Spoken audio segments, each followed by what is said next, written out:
Good afternoon, everyone, and thank you so much for joining us here today. My name is Courtney McGinness. I am the Vice President of Community Engagement and Marketing for Episcopal Senior Life Communities, and I am also a new member of the Board of Directors for the Penfield Business Chamber. We are elated to provide this program today. We have some very special guests. This is in response to member feedback who wanted to have a little bit more connection and understand what's going on in terms of business and building and planning in the town of Penfield. So we are offering this business update from the town of Penfield. So there's lots going on. So I just want to welcome our guest speakers today. We have Jim Costello, the Director of Special Services. There he is. We have Doug Sangster, the town planner. There we go. Hello, Doug. Thank you for being here. And we have Mark Valentine, the town engineer. Good afternoon. Thanks, Courtney. Good afternoon. You're very welcome. Thank you all for taking the time today. If you'd like to go ahead, I believe you are working together to give us the latest and greatest and what's going on in Penfield. So, well, take it away. Courtney, this is a response to, as you noted, was a response to people asking questions of us. We don't have a formal presentation, and obviously this is the first time out, so we're all working together to get through it. But the intent really was to have people in the pretty much in the chamber and members of the chamber to ask questions of us that they have concerns about or would like to know more about things occurring throughout the town. As you know, Tony LaFountain and I meet with the chamber every month. That'll be coming up Thursday, I believe, if I'm not mistaken, or next Thursday.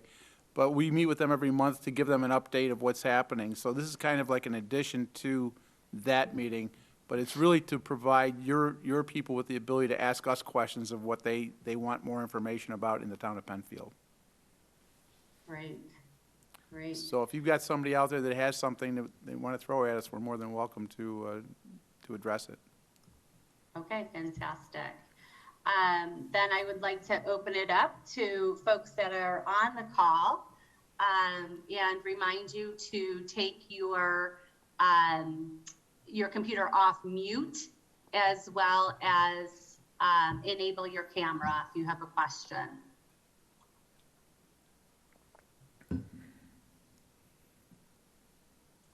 Dennis, looks like you have a question.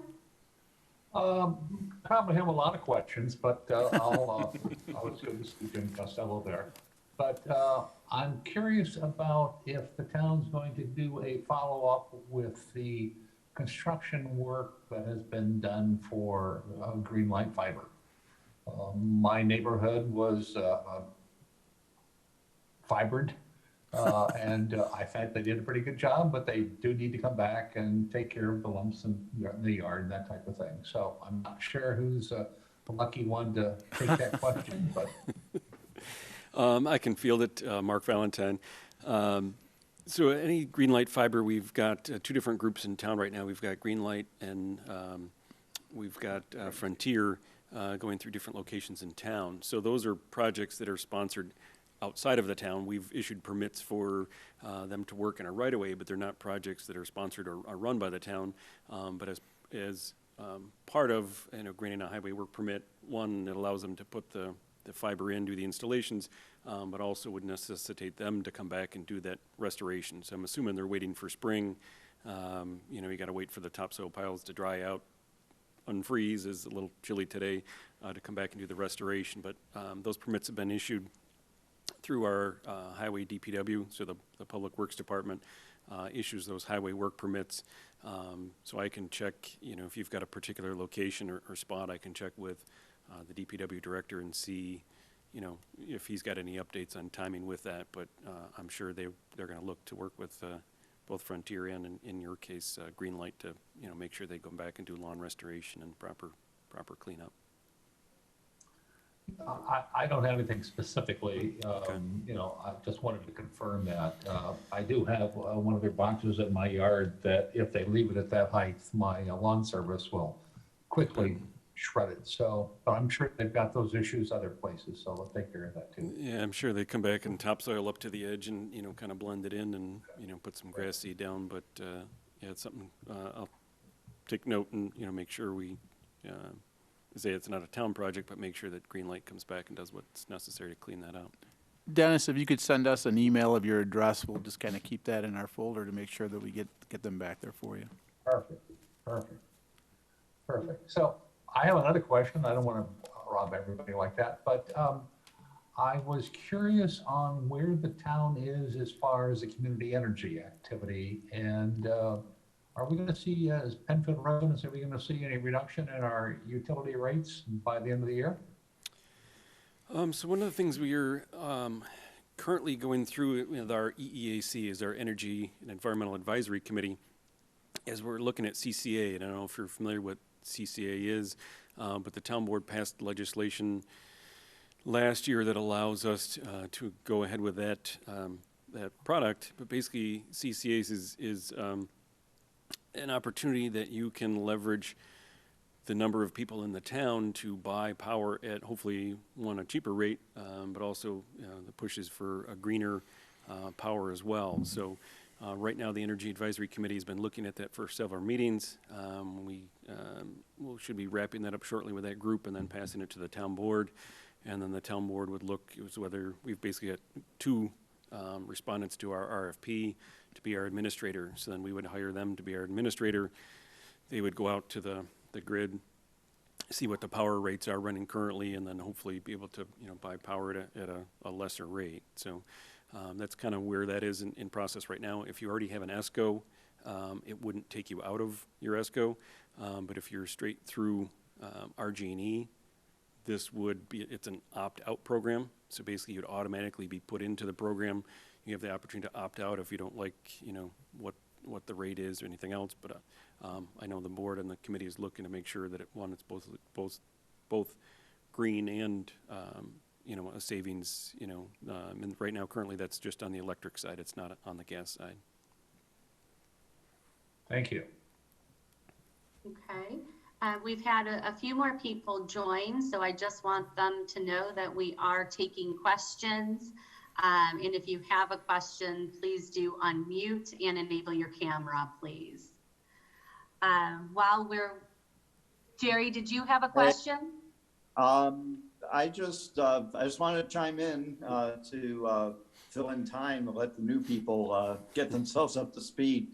But also, unfortunately I missed last November's presentation that Jim and Tony do, and I was wondering if there are any updates now that we're into the spring in terms of new developments that are coming down the road, and perhaps some other changes at the governmental level. Do you want to talk about the planning board applications you got before you? I can talk about the planning board applications. Thanks, Jerry. Talked about November. If there's anything you have an update on that side, You can talk a little bit about where we are with Penfield Square and the other ones coming in. Those are the Okay. big ones. All right, I guess I'll field this one. Doug Sangster, town planner. So since November, Penfield Square has been continuing to build out. They're looking to get their C of O for the first building and start moving residents in. Since then, we've had several small applications for subdivision. I'll pull some of them up here if I can. So RAT has come forward to us. That's been one of our big ones. As many of you may know, they acquired the former Redmond Sand Quarry off of Old Penfield Road. With the large structure that's there, they're looking to do, or they were originally approved for educational uses. So they're still continuing with their educational uses, doing soil samples and biological studies and things down there, but they are also looking to utilize the large building that was built for other activities, university-sponsored activities, whether it's board of directors meetings and things like that down there. So they're coming before the planning board here in April. They already came in as a sketch plan, but they'll be coming in as a final application for the planning board to do that.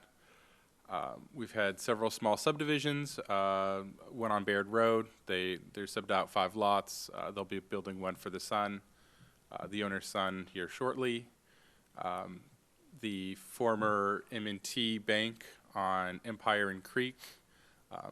They've been running the drive-through there, but the main bank has been shut down for a while.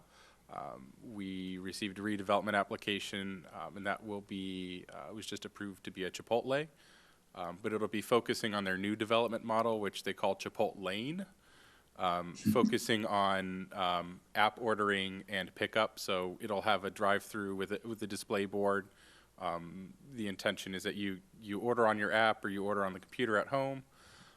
You drive up to get it, but there's no paying at the window, no order box at the window. You have a predetermined time, like 4:45 to show up. You come in at 4:45, you go around the building, they'll hand everything to you and you drive away. They will have indoor seating, but it is a new model they're trying out. I think their first location in our area was in Canandaigua.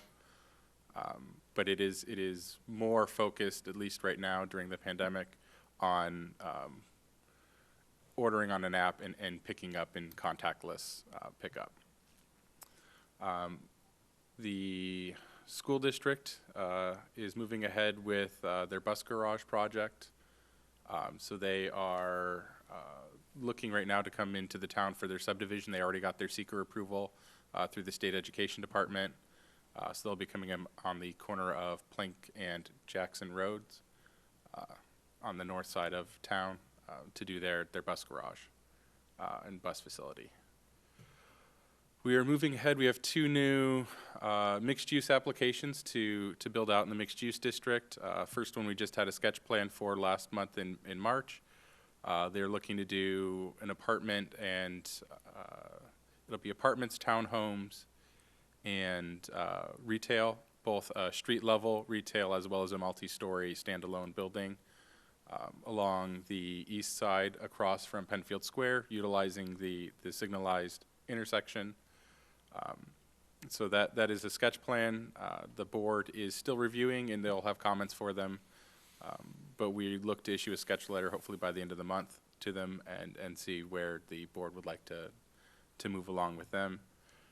In April, just to the north of Penfield Square, we did receive an application for a mixed-use development through the Pathstone Corporation, looking to do more affordable family-style 2-3 bedroom units with an integrated mixed-use component, both of a retail out parcel as well as a child care facility within the apartments that will both be utilized by the residents as well as hopefully staffed by the residents or in partnership with other social organizations in the area.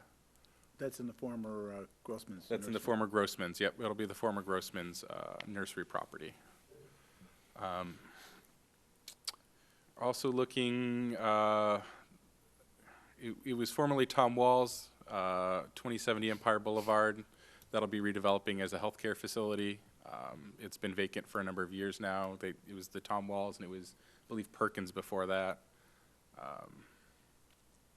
Other than that, we just have a couple of small infill homes, a couple 2-3 lot subdivisions, mostly family subdivisions coming before us here in the next coming months. We've also had the town board approve a new Burger King at the site just adjacent to the car wash and Moe's on Route 250.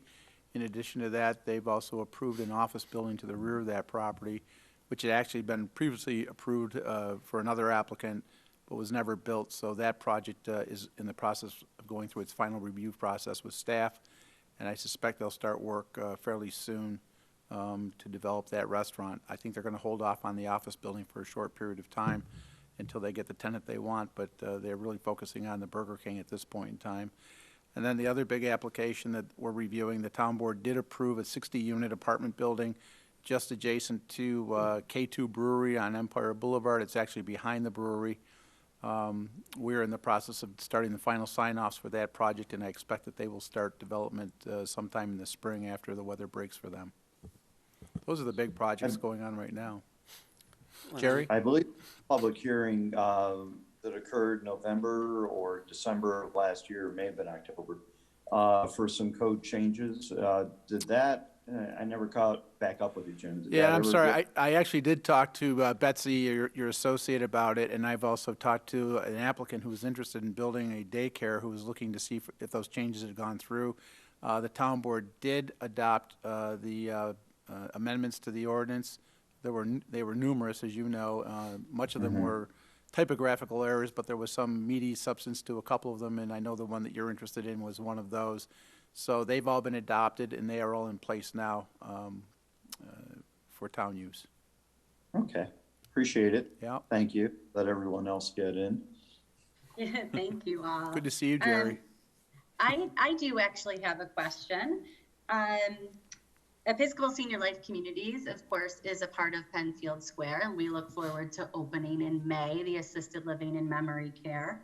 I believe that this Penfield Square is somewhat of the inaugural mixed-use development in the town of Penfield. And it sounds like there may be a few more in planning stages. And I just wondered why this type of zoning was so important to the town of Penfield. I know that you are all advocates for the properties being used in this way. That's a very good question.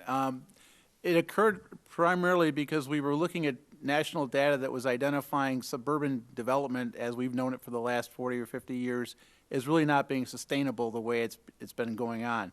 The other thing, too, that was occurring, as you know, Penfield's basically a bedroom community that has 92%, if not more, residential development and very little commercial and industrial. And what's happened is a lot of the areas that potentially could have been commercial properties now have residences built around them, which would not have been fair to throw in a Walmart or a Target or something like that on these properties. So recognizing that that couldn't occur any longer, we tried to develop a new zoning district that would encompass multiple types of uses. It doesn't necessarily have to be apartment. It doesn't necessarily have to be townhouse, but just different multiple types of uses, in some cases affordable housing, but also some form of commercial development to try and help offset some of the tax issues that we deal with as residents in Penfield. We came across mixed-use development is our preferred alternative, and it's kind of worked out kind of the way we've asked the developers to do it. We've had to do a lot of massaging here and there from day one. Certainly Penfield Square was the first one, and they did a great job of laying out how we perceive the mixed-use district to be developed. It's really a walkable community. You provided much walking, pedestrian accessibility for that project, and we've used that as a template for other development that will occur around and near you in the future. So that's really why it occurred. There was just no other option in terms of additional commercial development, and we were seeing that the community really wasn't looking for any more heavy commercial development. They were looking for service-type uses that they could easily get access to and maintain the residential character of the community. It also added, just to add on to it, also added an opportunity for more diverse living situations.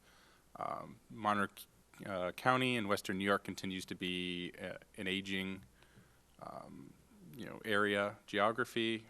The median age has been going up, and it's nearing 50 for several of the communities. The median age is nearing 50 for several of the communities, especially on the east side of Rochester. So having the opportunity to age in place or provide additional living opportunities that aren't just single-family homes, generally multi-story single-family homes. I know Episcopal Life was one of our first one there in Penfield Square is offering independent living, assisted living, and memory care. All three are desired within our area, especially as, young families are coming in and their parents are still here. They want to stay in some capacity, but they don't necessarily want a yard to take care of or, a half-acre property. So it does provide a diversity of living conditions and living opportunities that aren't exclusively tied to, half-acre or acre single-family residential homes. Yeah, I think it is a very innovative model that will attract people to the area as well. And as, again, being part of Episcopal Senior Life, it really was a shared vision, I think, between the town and developers and ourselves. And I just am so excited to see it come to life. So just thank you all we for agree with your you. work on that. Thank you. We agree with you 100%. It's starting to create its own community out there. It's going to be really interesting to see how it takes off. Yeah. I want to chime in that one of the things that I want to do some kudos to Courtney and to her team. The chamber had a Zoom introduction to Ashley Woods, and very impressive. They did a great job, and they probably got 8 or 9 more people to sign up because everybody was interested in it. So they did a really good job on that, as is typical of anything of the communities of Episcopal life. So kudos. Thank you again, Courtney. Thank you. We're excited. Any other questions?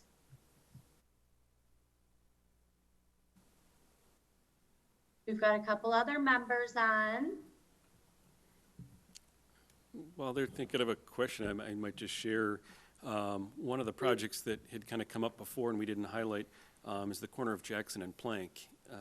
That was approved for a 72-lot subdivision, and the former developer kind of faded away on that, but it was recently purchased again by a new developer. So the southeast corner, if you're going up Jackson at Plank, the southeast corner, you may have seen there have been some for sale signs there recently. A new developer picked that up, so just try to give everybody a heads up that you may start to see some action there again. That's a good point. You know, that project, a new developer's got it, and they're looking to, you know, complete it as it was originally designed. So just as thinking of a bigger project or a bigger area with, you know, some development on it. Just as a heads up, people may start to see some tree clearing and some, you know, work being done on that location shortly.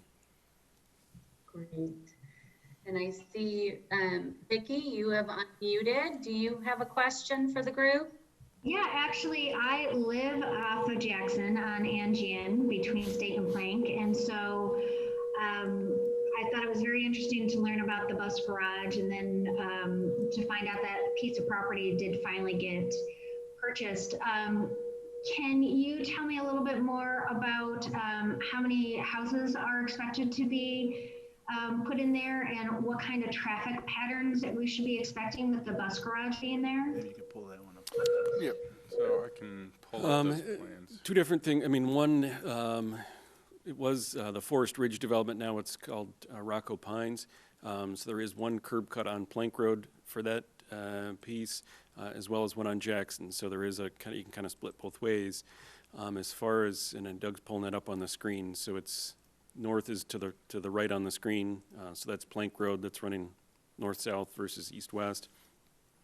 And then Doug was highlighting where the Jackson Road piece is on the side. So I think they did a nice job of kind of tucking it up into the wooded area. So, you know, there's no really frontage lots. So I think it'll keep, you know, houses off the frontage of Jackson and Plank. So you won't see as much development there. But it goes into the property, kind of rises. There's some grade in there, and then there's a cul-de-sac up in the back. As far as the bus garage, that doesn't go through the town. I mean, we've seen a concept sketch of the plan, but since they fall under the school district, they actually get their approvals from the state education department. So SED approves the project, they approve their stormwater, they approve, as Doug said earlier, the seeker through that. But I believe their main access is off of Jackson on the west, they're on the east side of the road. But the only thing before the town be coming up is the subdivision of the property. So it's the Berry property. So subdividing that portion off for the school district off of the Berry property is the only thing that actually comes before the town. The rest of it was approved by, you know, first off taxpayers voting, you know, in the budget for the schools. But then all of that runs through the state education department. So actually it doesn't come before the town and doesn't come before the planning board for any sort of review and approvals. Doug is showing the general And location Doug's of where got the aerial proposing. kind of up of where that property is. But as far as design and detailed elements, you know, we don't have too much on it. I think we got a concept sketch of it a while back, but we don't have too many details on that piece, unfortunately. All right, well, thank you very much. Sure. Thank you, Vicki. And I don't see anyone else has a question, but while folks are thinking, what is the most important thing for a new business to know who's considering opening a business in the Penfield area from your perspectives? That's a great question. There's so many different facets of how that occurs. For instance, if you're going to open up a business in one of the plazas, for instance, and it's not a restaurant, maybe it's a retail establishment, you don't necessarily have to go to a board for that approval if it's a permitted use within that district. Any type of restaurant or place of public assembly that generates a lot of traffic, we do bring them in for something called a conditional use permit. If you're opening up a business in the Four Corners or on Empire Boulevard in the LaSalle's Landing District, you would go for a special permit to the town board to obtain a permit from the board, and then you could proceed with the building department to do any type of remodeling that you wanted, that type of thing. We try to streamline it as best we can for people to get in a reasonable time frame.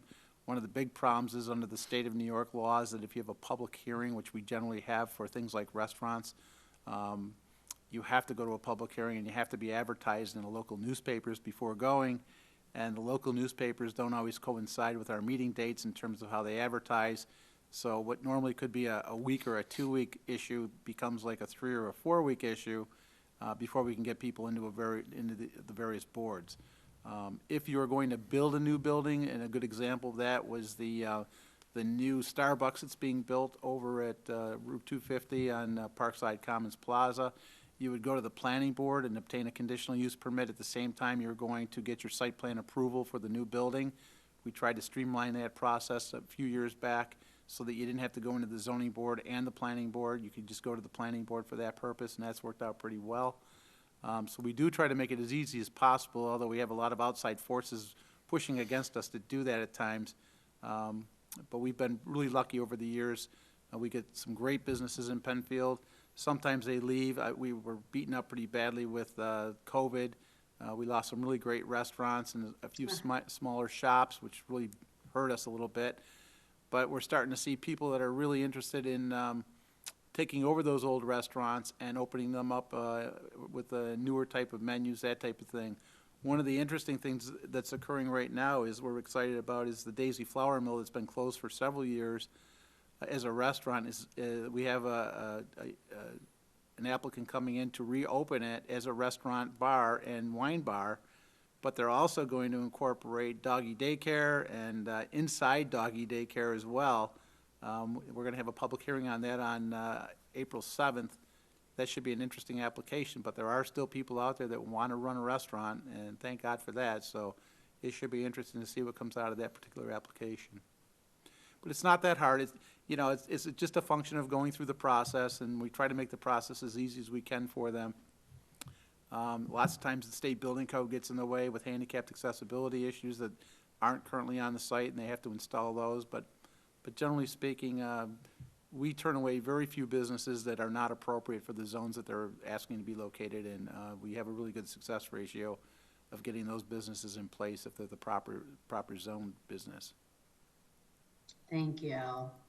And Dennis, you have a question? So I want to come back to the apartment complex next to K2. Yep.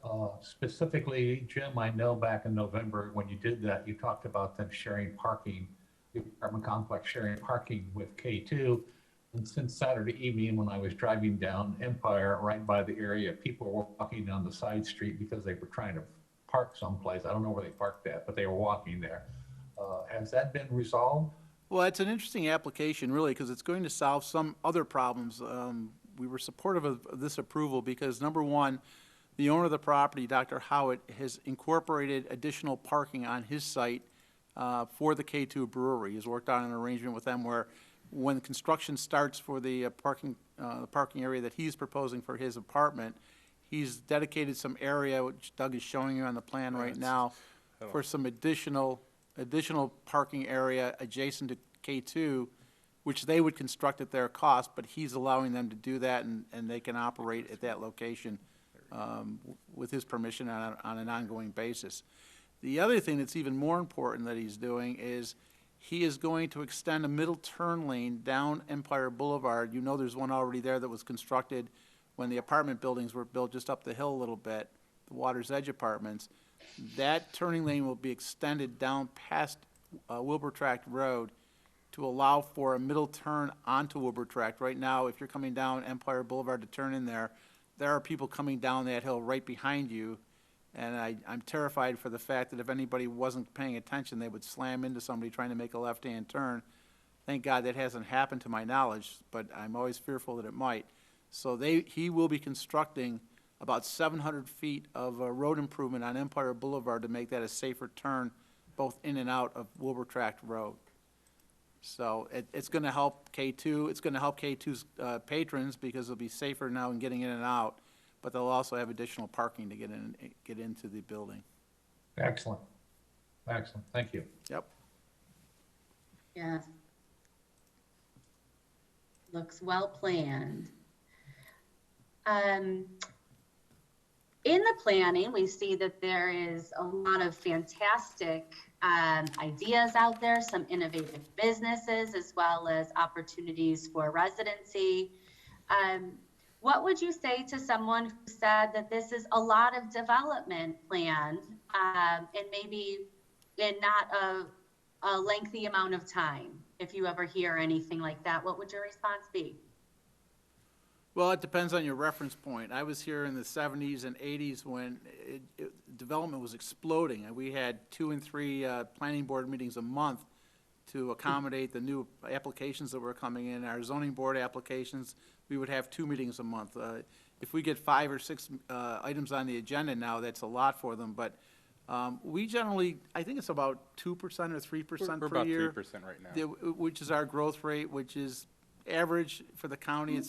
There are others that are a little bit higher, there's many that are lower, but generally speaking, the determining factor in Penfield is, in most towns, is the fact that if you have access to a sanitary sewer, there's a good bet your property will be primed for development by somebody at some point in time.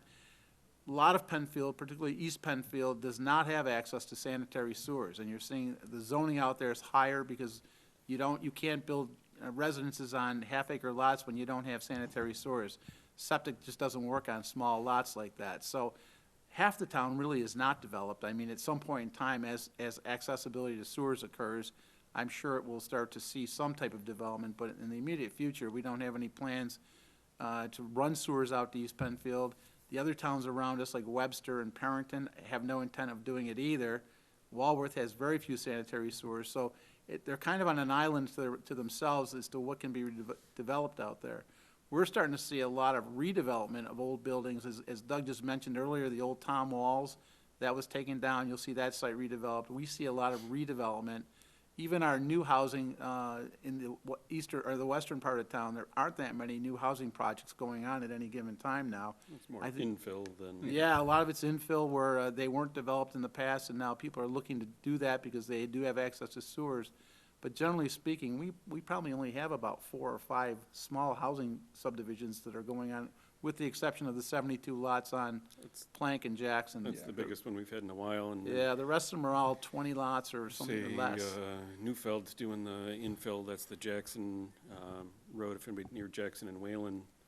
We've got a new development going in over there that's just gotten started. That's kind of an infill piece. Was the old Christmas tree farm, the Dumais property over there that we've seen development. But yeah, I just kind of raised the Jackson and Plank because that's probably the biggest home subdivision we've seen in a number of years. Most of them are usually 20 or less. Yeah, 20 or less, or we've got, two four more recent going in are- across yeah. the street here, but, it's more infill development than new tract Most development. of our current ones that are either before the board or were recently approved are all small infill. So there was a 3 lot on Penfield Center that's before the board.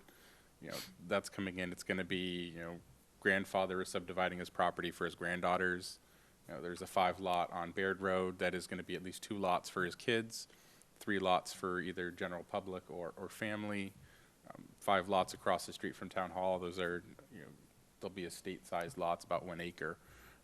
But that, just small subdivisions in there. And Courtney, We're also finding that a lot of, if we are getting new development in town, especially residential development, most of them are utilizing what's Town Law 278, or cluster development.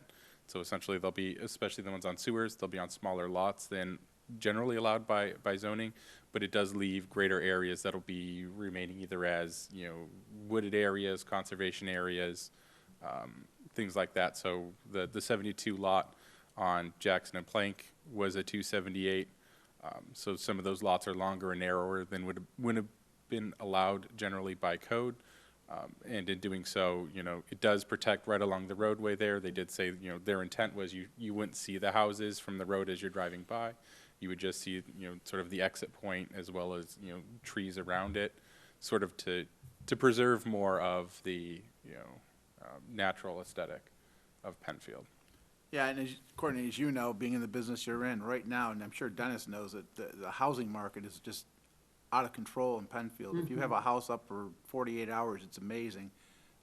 Unfortunately, we don't have the ability to put up more housing to soften that market a little bit, so the demand remains high. And also, as Doug had noted earlier, the aging bracket for Penfield residents is getting older. We see a lot of demand for townhouses, a lot of demand for apartment buildings, and we don't have the zoning for that because we don't have the access to sanitary sewers for that. But there is a need for it, and that's why the mixed-use district was so important. It does allow for townhouses. It does allow for apartments. So hopefully that will be the area that we see that kind of development occur. But ironically, it really kind of discourages single-family residential detached housing in that district. We're looking for a different type of housing that we don't have anywhere else in town. Yeah, it does seem like the moderate growth pattern is very well planned and intentional, and seems like a good balance between new builds where you can, and looking at the need and the age, the demographic, like you said, and responding to such, as well as we always love hearing about preservation and, well, I do, I shouldn't say, there's my personal, I should say, preservation and reuse of some of these properties is great. Good things. Dennis, I see you may have another question. Let's have those townhouses be ranch style, please. I've got 4 people looking for a ranch townhouse in Penfield. It doesn't exist under Yes. 300,000. Everybody wants ranch housing, no question. They do. All one floor, that's for sure. Does anyone else have a question? And certainly I'd open up to the town if you all have any questions for anyone or any general interest questions for the attendees. Please feel free.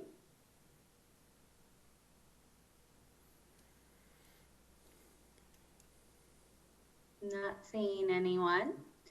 Then maybe we're a bit early. We haven't gone the full hour. However, maybe we could get a last statement, if you will, from our speakers. Well, we think it's a great idea. As a matter of fact, I remember when the survey came out, I was always looking for ways to get access to the members as quickly as we could, because once a month probably doesn't make it. But I know many other people were clamoring to have us have some interaction with the members over the years. And I think this is going to be one of maybe 3 or 4 that we have this year. So it's really a great start, and hopefully the members will start thinking about questions they want to ask for our next event, and we'll spend as much time with them as they need. Thank you. Doug, anything to add? Thank you for the opportunity to meet with you guys. We're always happy to get together and see where you guys in the business community would like to see Penfield heading, and giving us the opportunity to work with you guys on that. Thank you. And as Doug shared, we're still working on our comprehensive plan, so stay tuned for that. Staff's kind of developing or taking the input from the committee, and then have something out to the committee shortly for them to take a look at, and then continue to move that ahead with the town board.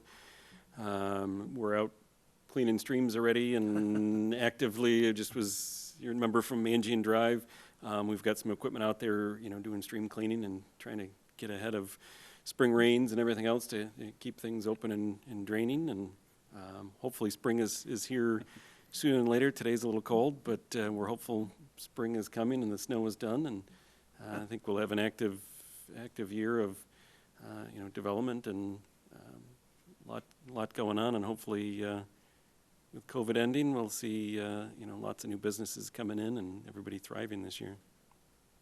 Yes, good. God willing. Yes, I would just like to thank each of you for your time and all the responses to everyone's questions and filling in with a lot of information. Again, there's so much going on. And just want to thank you on behalf of the board of the chamber. We are so looking forward to continuing our relationship and just really appreciate the time and the willingness to really be a part of our organization. So I will open it up one last time to attendees. Seeing no one come off of mute. This was a luncheon. Oh, Vicki? Just wanted to say thank you very much. I appreciate the time that everybody's put together to create this, and I think as we continue to do more of these, more people attend, but it's been very beneficial, so I do appreciate everybody's time today. Thank you very much. Thank you, Vicki. Courtney, we continue to be partners with the PBC. They're a great organization, and they've done a lot for Penfield, and hopefully we can continue on for many, many years together.